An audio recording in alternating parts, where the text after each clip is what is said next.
Hello everyone. In this video we are going to check about how we pass the value between functions and what happens if we change the value of formal argument, what happens with the value of actual argument.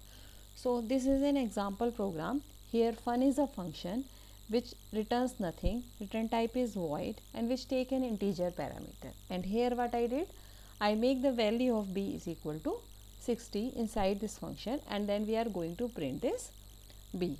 Now inside main what we have another integer variable a that is equal to 30, and then we call this function fun or for the value of a.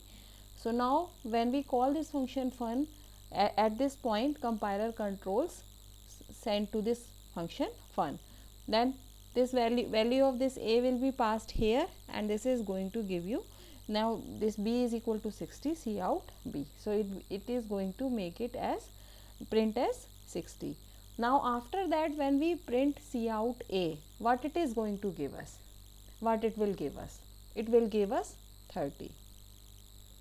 It means even though the function value of b is changed inside function b, the value of a in main remains unchanged.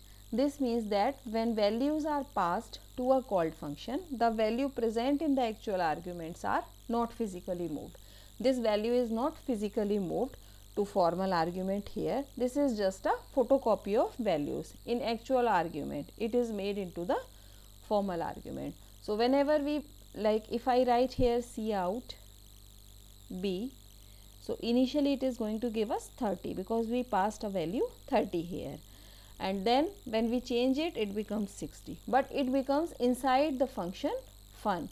The value of actual argument is not changed inside a, because what happens when we pass this value here, it creates a copy of this variable. It does not work on the actual variable. Compiler creates a copy of this variable, and the whatever operations are performing, it is going to perform on this variable. So let's check it with a program on Visual Studio.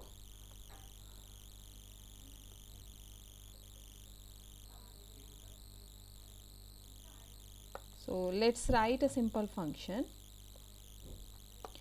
and let's say my function name is first void first, and let's say first take two arguments a and b.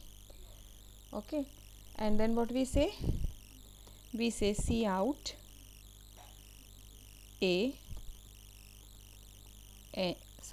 out a is equal to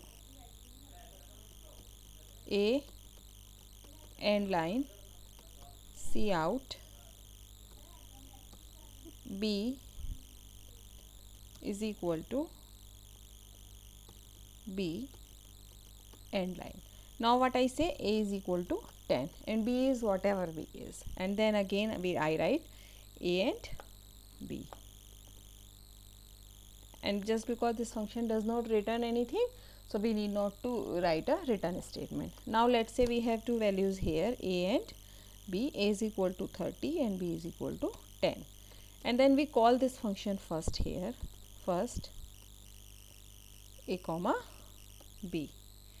Now let's see what happens when we run it. It is going to print first the actual value 30 and 10, and then it will print 10 and 10.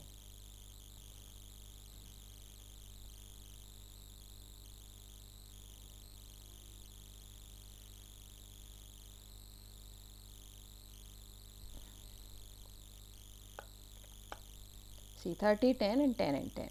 Now if you want to print a and b inside the main, so it has not changed the value of actual value of a, it is still 30